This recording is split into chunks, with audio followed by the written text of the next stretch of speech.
Welcome to USA Global TV and Radio, where our mission is to provide education, entertainment, hope, and inspiration. USA Global TV and Radio connects you with experts and audiences all around the world every single day to help you succeed in business and to live a richer life.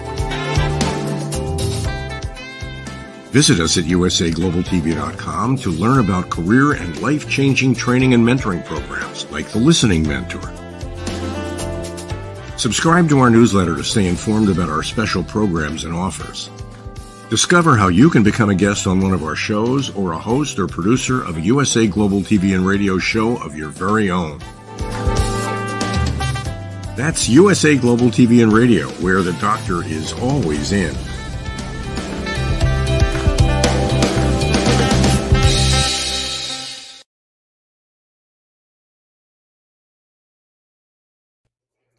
Hello, everyone.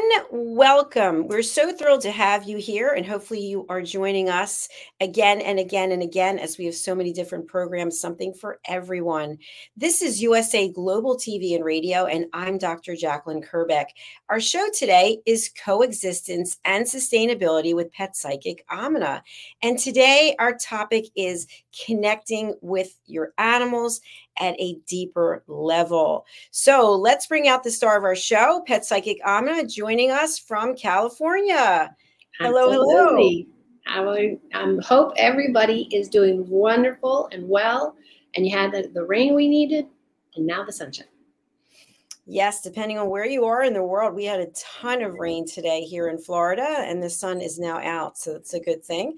And of course, when we have pets, they still have to go and do their business outside. I saw people braving the weather to take their pets out, and I felt like they were really connected with their pets, the way they were walking them and taking care of them and holding them. It's a beautiful thing. So let's get started with the fact that you are a pet psychic, but you're also a speaker. You're also a trainer. You're someone who has extensive experience with animals. You have your own animals. You had a dog, you have cats, and you love them. So share with our audience a little bit about the cats that you currently have today. Tell us their names, their ages, and anything else you want to share. Well, it'd be really great if I could train them to just walk by and have that experience. But everybody, of course, is still asleep, because that's what kitties love to do the most, at least in our family, and then playing.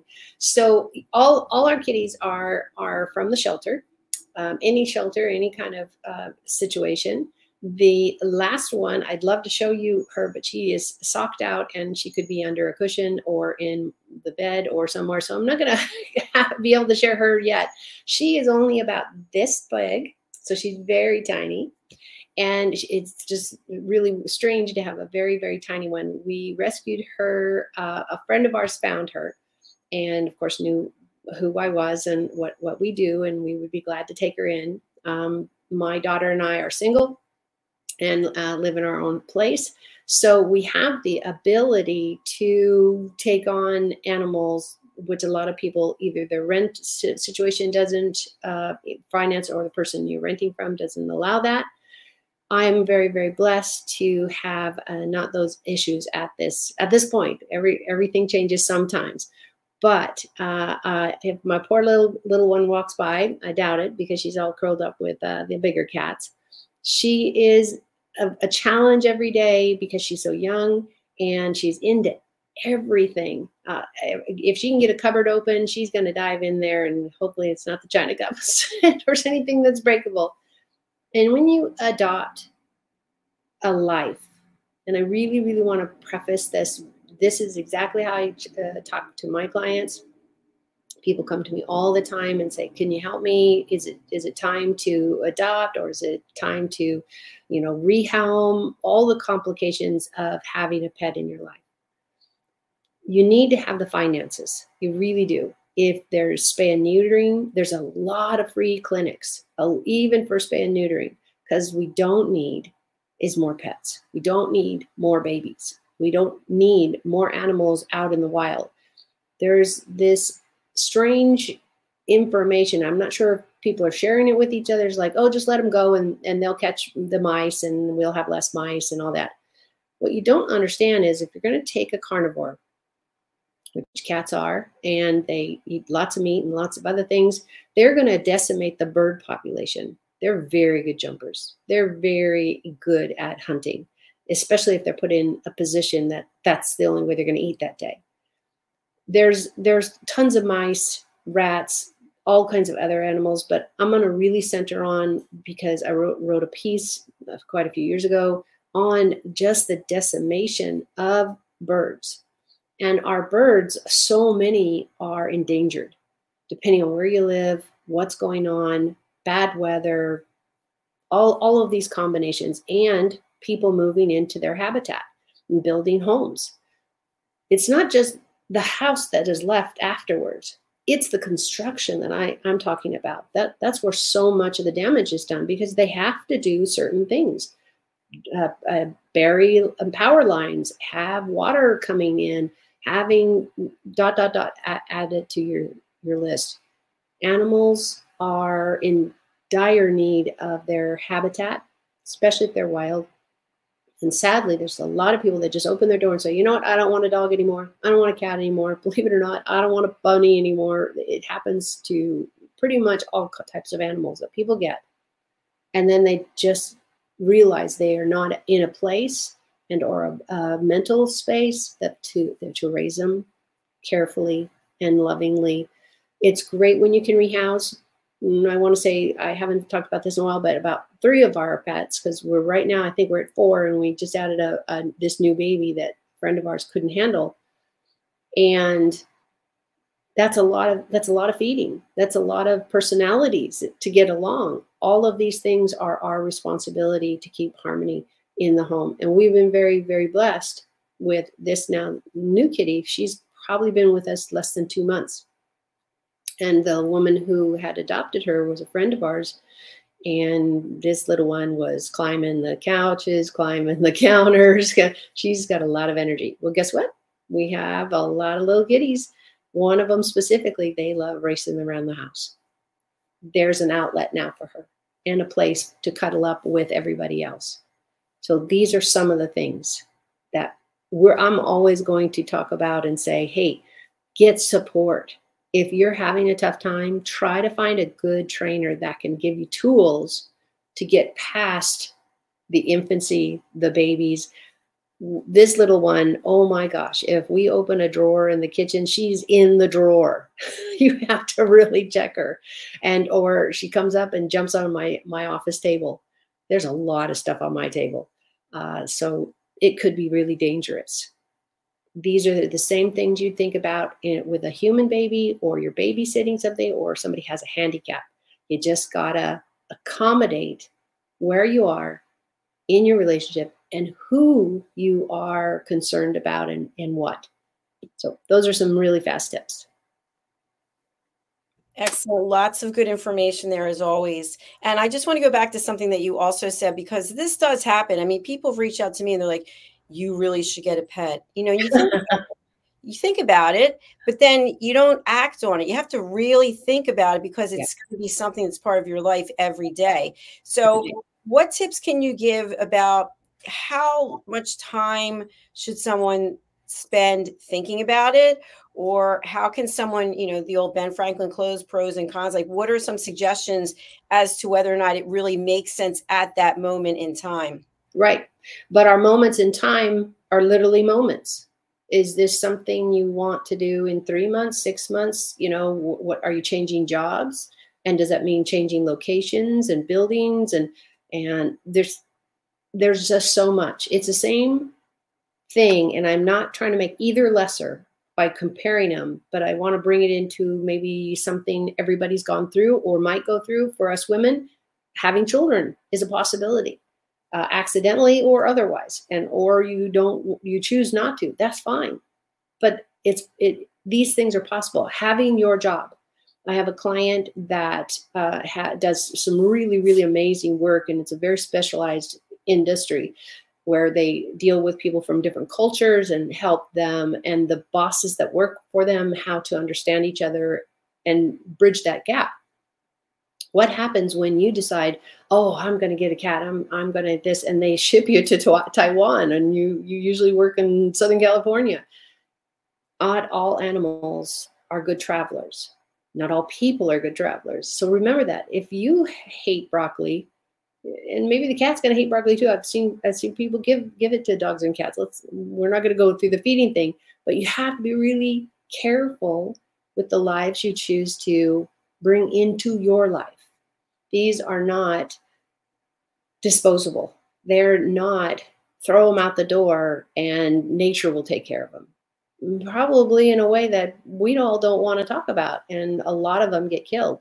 When the birds of prey, talking about anything from eagles to crows to big sized birds, not the little guys, hummingbirds and that type of stuff, they will literally chase those cats. They will claw their backs. They will try to get rid of them, especially when they're nesting. There's World War III going out there. And if we don't make wise choices and step up to the responsibility of adopting an animal for their lifetime, this could be 5 years, 10 years, 25 years, just depends on the breed, the animal, cat, dog, elephant, whatever you're adopting.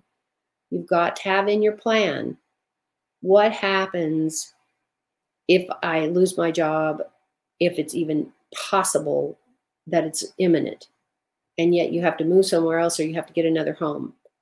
Don't go and say, oh, the neighbor, she loves me, she'll take anything. Well, that's not responsibility. These are things you have to decide before you adopt. Before you adopt. It's really great to go to the shelters, volunteer, not just for cleaning cages, because that's really important to keep everybody healthy, people and the cats and dogs and whatever you're working with. But it also makes them more adoptable. If people are coming in to hold them and pet them and hug them and feed them, spend time with them, maybe they're allowed to give them a toy, we have these little fuzzy balls and they roll all over the place. Sometimes they're wet because one of the cats likes dumping it in the water bowl and thinks, I don't know if she thinks it's hilarious, but we don't because sometimes she'll get it out and she'll roll it all over and we get wet water and we're like, what the heck is this? A bad mop job? So realize what you're adopting. Always look into, if you're going to an adoption center, see if they do times where you can have the cat for 3 days, 4 days. I don't know how prevalent that is anymore because it's really trying on the animal to be in a house and then not be in a house and not be in a house. But some places do still offer that. I still recommend go volunteer with them. Find out what they're doing. Find out what you can be doing. You'll get to meet all the pets and the cats. And I know it's not glorious work cleaning cages, but it sure means a lot to the animal that's living in that 24/7 and only coming out when somebody wants to see them. And that's not always happening. So think about those things. Thinking and not reacting, just coming with a plan, being very methodical. Exactly. Right.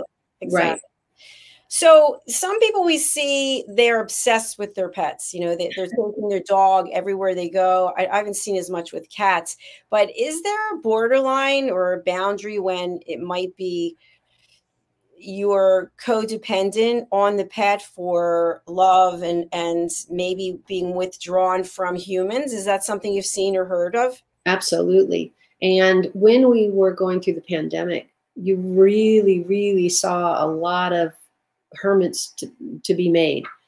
We were required to stay in the house. If you're lucky enough to have a yard, hallelujah. I live in a condo. I have a little patio of plants. That's about it. But I don't have a beautiful yard to sit in. And that is part of our mental health. Animals can be an amazing, no judgment, meaning if you decide not to shower that day, no judgment on you, great companions. You have to look at what is your life like now? What is your life like in 3 weeks, 3 months, 3 years? Look at where it might be. An animal is going to live, depending on the animal, is going to live possibly 20 years. Let's go with 15. That's a lot of time. That's a lot of time for your life to change completely Maybe you meet that guy or girl that you finally are going to marry and have a wonderful life, and they're allergic to the animal you have.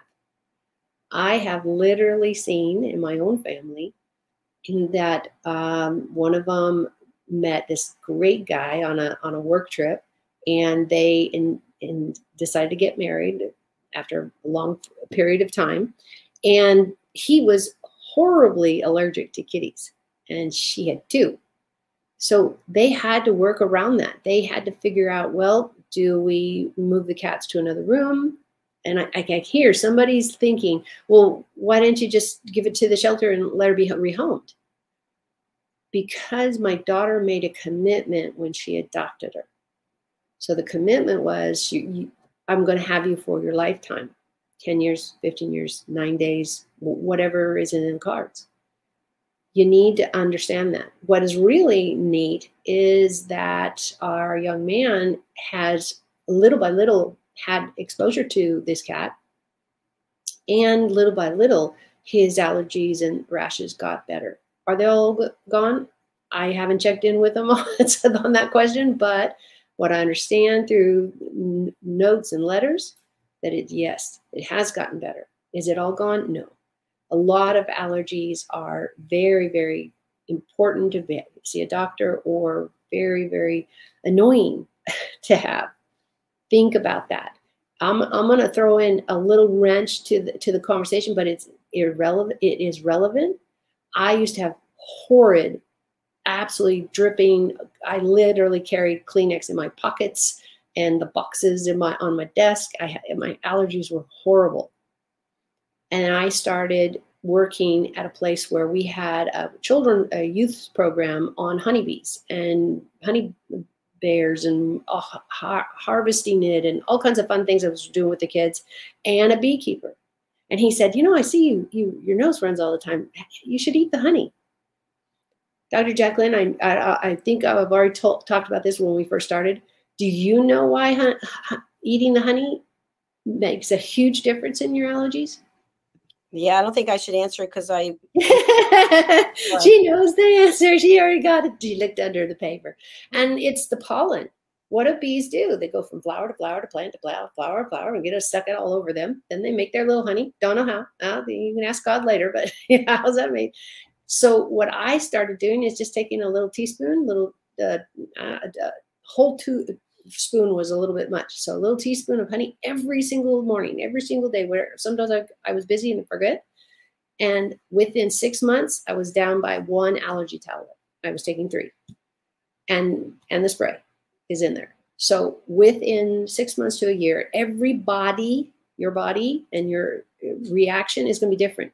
But who wants to not take honey every day? It comes in, I didn't know this until I started working with a beekeeper. It comes in all different flavors and kinds, because the flowers where the honeybee is taking the pollen from is different. You'll have a begonia here, you'll have a rose there, you'll have this here, and so it's all different. And it sticks all over their legs. It becomes part of the honey that they make in their cocoons, and so it's wonderful, and it's yummy. I didn't realize there's a dark one, there's a light one, there's an extra sweet one, and that's just the way that bees make it. It's not something we change. When they spin it, that's how you get it off the comb, is they spin it in a high speed, so all the honey comes out into the dome, if you want to call it, and the actual places where they put the honey, they put that back in the hive. Less damage, guess what? More productivity.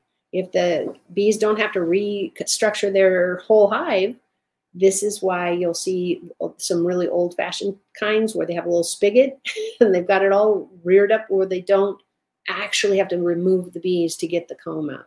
It's a fascinating area, and your health, I really, really, really hope, will go the same way mine and my kids did. I have no allergies, haven't in years, and I garden like crazy, so I would know if I was retracing, and then I'd probably eat some more honey, raw honey. Go and find it, some local store, because this is really key. You can't have just honey from anywhere, and you cannot cook it. You cannot bake it. None of that. So if you put it on something and let's say toast and it's really, really hot, you risk negating the possibilities of what the honey could do for you. It has to be raw and cold. It's not really cold because it's on the counter. Take a teaspoon a day. Take a half teaspoon. Start wherever your palate can adapt. Because it is kind of weird to just eat honey, but it's really yummy. It's really yummy, I promise. And it's because it's a holistic, natural path. It might take you 6 months. It might take you 3 months. It could take you 6 days. That's up to your body. That's completely up to your body. Be patient. And they make a lot of really great kinds, dark ones and light ones. But make sure you go where they're doing it as spun honey. They're not cooking it. They're not baking it. They're not sanitizing it because you need all that pollen that the honey is made from and is in there. So when you start, I highly recommend this, just start with a little teaspoon. So see how you react. Don't want you to go into anaphylactic or any kind of dangerous place. And of course you can talk to your doctors. I'm not sure if doctors are up on doing this. Do the research yourself. And I really encourage you. And can you put the honey in tea or in oatmeal, or it has to be just on its own? Yeah, you can, but it obviously the tea cooks it. So you cannot put it on, like toast is okay because it doesn't keep its heat. It's the same thing as we try to butter the toast fast enough to get the butter to melt, and then the toast is cooled down, right? So the honey needs to be raw and not, I don't want to say cold because I'm afraid somebody will stick it in the fridge. And never, ever, ever put honey in the fridge. You will kill some of the good qualities away from it. Remember, bees are outside in the sun, rain, sleet, all that kind of stuff. But when the comb is in their hive, that's all protected. And they have bees that actually sit there and flap their wings so that it keeps everything dry. So moisture is a problem in the hive. Shouldn't be in your house. Shouldn't be, but it could be. Do not put it in the fridge. Just put it in the cabinet with the, what would you put? Peanut butter doesn't need refrigerating usually unless it's some kind of organic kind. But any kind of cabinet that you just put ingredients or spices or something that just needs the shelf but doesn't need the heat and the air conditioning from the house. We all need maybe heat and air conditioning, but your honey does not. If you get it too hot, if it gets too hot, it will start to really eat up all the benefits that honey does have. So remember that. Keep it out of the sun. Don't put it in the fridge. How about honey for your pets? That you need to be really careful. A lot of pets have allergies that could kill them. So you have to, if you want to go that way, always check with your vets.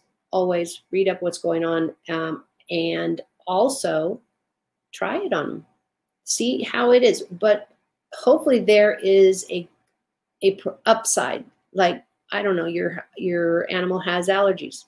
Sadly, they do. Maybe that will help. I have not tried it on any of our pets because I don't have any of them that have allergies. So do your research. Please, please, please. Here we are in this fabulous world of everything's online. Somebody's talking about it besides me.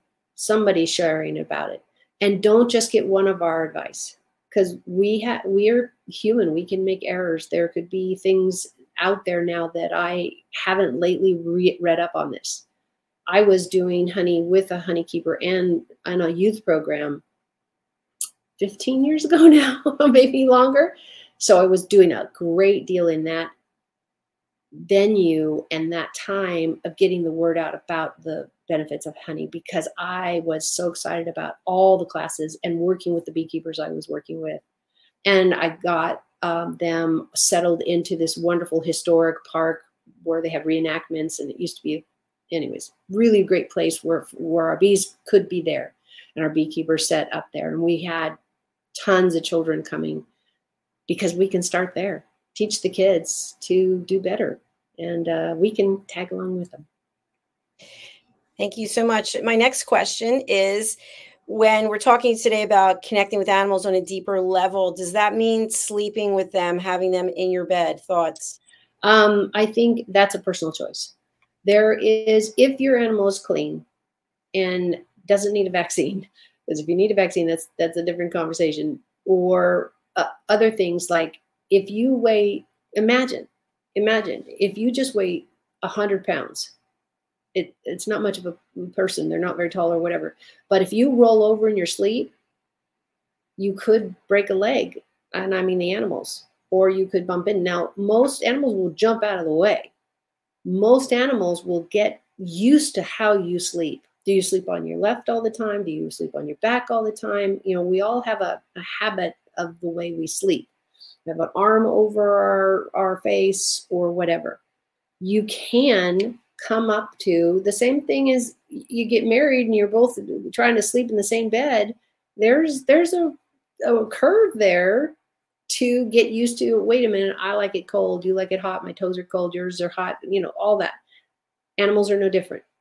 Animals are no different. You need to keep them safe. You don't want to roll over your kid. You don't want to roll over your spouse. And you definitely don't want to roll over and crush your pet.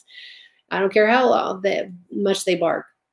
Bones can get broken and in the weirdest examples of strangeness. So how did that happen? Well, it happened. So plan for all these things are possible and then make some kind of guide. If you are not the type of person like me who wants a pet in the bed, then make that a forever rule. It took, I don't know, 6-7 months for one of our rescues to stop trying to get in my bed every night. Every night he wanted to sleep under the covers. I'm thinking, no, I can't sleep because I'm worried about how you're doing all night. Oh, am I squishing him? Am I too much room and too much? So that wasn't something I would ever do. Now, do the cats jump up on my bed while I'm asleep? Sure. That's a different conversation because they know where I'm at. They know how I sleep, and they usually jump out of the way, I assume, but I don't have a tape for what's going on while I'm asleep. But for me, I personally felt like it was safer to keep them on their bed. So I made sure their bed was for one of them specifically, she had to be close. So she was on the floor in this great little puffy thing that she could kind of dive in and stretch out. And it was near me. It was right near my head on the floor. So sometimes you got to accommodate, just like we have to accommodate other things in our life. Pets also can be happy even sleeping next to you. I don't necessarily recommend that you get a raised bed, but if it's a cat tree type, dog tree thing that's really sturdy, sure, your pet can watch you sleep and you can watch them and maybe even reach out.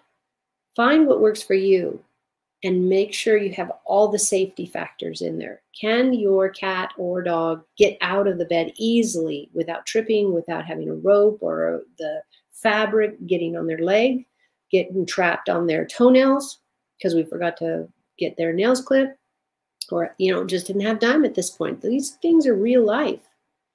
Is there a place for them to go to the bathroom? Like not right next to your bed, probably, especially cat sand. I don't know you, it's really noisy when it's especially in your vicinity. But others are used to going outside. The dogs are used to being taken outside. That's a whole nother show for me because dog waste, cat waste is not biodegradable. We must be picking it up. So if you want to go out at 3 and that's what you need to do, that's great. That's your relationship. But remember, if for some reason you're out of doggy bags and you're like, it's 3 in the morning, I'm going to get it tomorrow. Sometimes we forget and somebody gets to step in it or whatever. Always make sure you pick it up, please. Because the dog poops and the cat poops because of their diets. They're not wild. Are pretty much a 90% chance that their feces are still going to be there in a week, month, 6 months, depending on what's in it and what they've been eating. Yeah, for sure. And I just want to add on to that. There is 2 big piles of lizard waste in my driveway, and it's been for like 10 days. It doesn't go away. It's just there.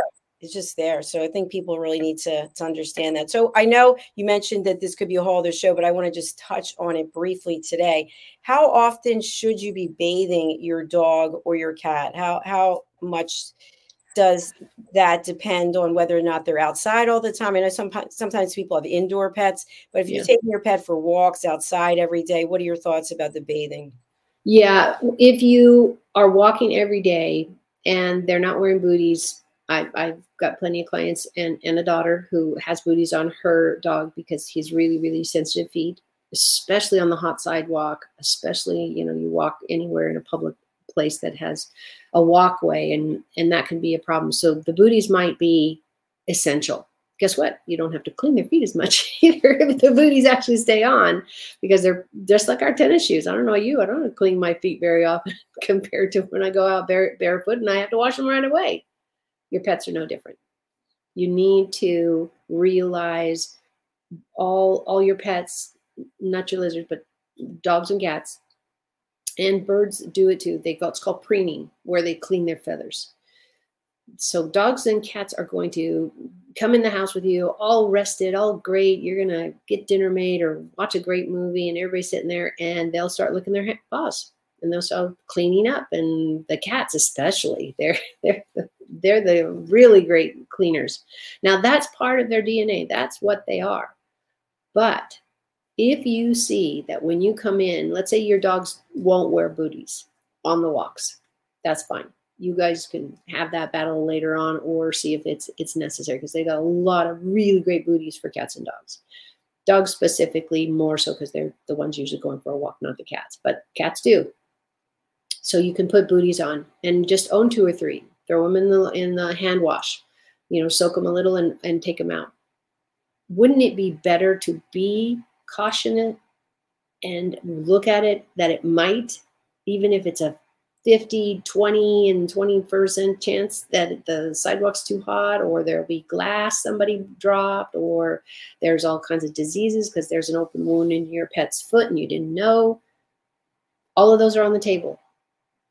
If you're wearing tennis shoes, if you're wearing booties or whatever the shoes for yourself or your pets, it at least gives you a great barrier to get home, get them off, wash them. They can walk around your house.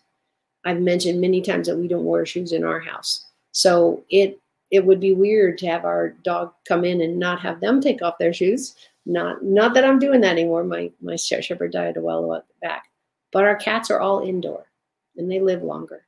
And I have far less floors to clean. So there we leave it. That's funny.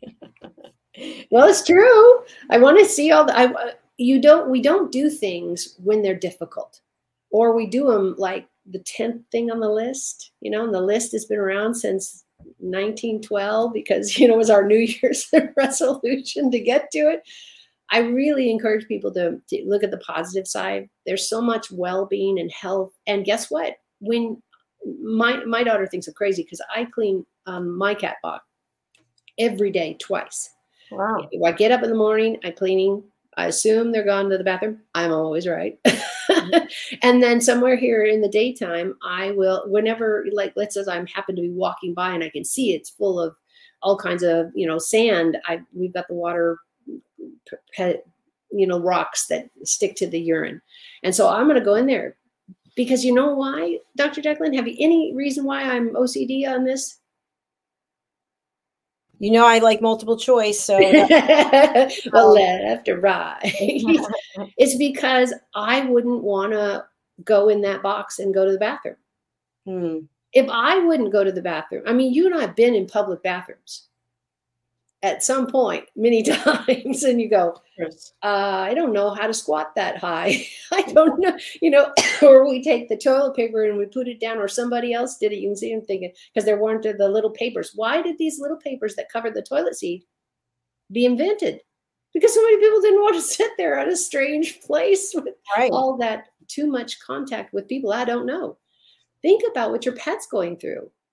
If you have a cat, they're very cleanliness driven. They're constantly grooming. They're constantly doing all this. Why wouldn't you meet them not even halfway. You need to meet them 100% in their litter box. I cannot tell you how many clients I have been in their home or been visiting somebody, and there literally is so much urine that became hard rock. And we pooped in there, and this is obviously somewhere where I can see as a guest in their home, I'm thinking, ew. And then what do? You go and make dinner for us? Did you wash your hands? Because people get sick from many pathways. Why would you bring it up to yourself to now get it from your pets who are doing what only they need to do? There's just no flush. We're the flush. So I hate having to buy more sand. I feel like I'm literally supporting the industry with the 3 cats we have. So cleaning the box is part of my save the money also. It makes sure that the cats are not walking back in, even with sand all over it, and it's dry. Nobody wants to walk in that. I don't want to take the chance that they are so overwhelmed in their litter box that they go outside the litter box. And that happens a lot because the sand's not being cleaned. And also I'm saving money because I'm constantly making sure that their sand is clean, so it's not getting rancid and it's not getting all smelly. And then I'm constantly having to buy more stuff. Am I frugal? Yeah, pretty much around my whole life. And there's ways like this that everybody wins. If they have a bowel movement, I don't care how much litter you put in there, it might smell. It might smell. But if you get in there, let's say you don't have time. So you get in there, you just cover it with the sand. Cover it with the sand. They still can go to the bathroom. You're going to get to it after work. And the smell will absolutely go down over 50% to the rest of your room. Let's say you had the cat is going to the bathroom and it stinks up. You open a window, but you got to clean the box. Because if you open the window and don't clean the box, you still got the box stinking up the room. So think about that. There are shortcuts here. It's just retraining yourself. If you're not a clean the litter box person, I hope you do. I hope you do. Clean that litter box. Absolutely. That was a great analogy about, the way we like things to be nice and clean, but yet we don't consider that for. Yeah. And you're talking about a cat. They are one of the cleanest beings out there. Yeah. Have you seen some of the things all the wolves and the sloths and everybody eat? It's like, yeah, ooh. Yeah, for sure. No, yeah. So think about that. If you love these animals, don't just love these animals. You know that saying. Do right by them. Yeah. Because they deserve a good life. They deserve good. I mean, I even had a client looking into bottled water instead of doing tap water because there's so much crap in our water now. And I said, you know what? That is totally your choice. I understand why you're looking at it, and I applaud you on it. If you can afford that, because you have to buy all that, then I would suggest what I do for most people who are making a big change like that. That's going to cost money, especially when you're a senior and you're by yourself, and bills need to be managed. I said, try it for 30 days. Yeah. Every day you clean the box. I do that. Every day I'm cleaning 2 or 3 boxes because I do not want those cats walking around on my clean floor. So try it. See how it feels. See if you can maintain it. See if you get disgusted. All that kind of stuff. And maybe try it in 2 months and then try it in a month later and see if you can teach yourself to, if this means that much to you, hopefully you'll build that strength. And you'll get that from your partner or your friends or your cat. Yeah. But it really will save you so much with the vets as far as upper respiratory issues and that kind of stuff. There are so many positive things. And even your vet will say, yeah, that would be great, but you got to clean the box. Yeah. You got to. Clean that box. And so exactly. So many great tips that you've given today. And I want people to know that you've been giving tips for 3 years. Wow. They can go over to our YouTube channel, USA Global TV and Radio, and go to Coexistence and Sustainability. One of your episodes was in our top 10 again every month. You're one of the top 10. So I love it. What's the best way for people to reach out to you? We're putting your banner up. We got a little bit of an early start today. Yeah. How can people reach you, and what's the best way? Best way is through my website, I put everything about me there, my background, working with wildlife, et cetera, and all these videos are linked there, so you can go and get on Dr. Jacalyn's page and place to see all the things I've done. bridgingworlds.us. It's literally that simple. That's the reason why I called it that, because I have spent more times, because I've been hearing animals since I was very young. Very, very young. I was 9 the first time I got caught talking to the cat. But I think all 9-year-olds probably do that. Just mine kept going. So bridgingworlds.us is what we're doing. Trying to bridge the worlds between nature and us. And that coexistence that will come when we realize we all have the right to live a good life. Yes. Hallelujah to that. Thank you so much. All right. Thank you, everyone. Our next show is coming up. It's Royal Breaking News from London. Wow. And Aminah and I will be back again next week. We look forward to seeing you then. Enjoy your weekend. Stay safe. Bye, everyone. Bye. Bye.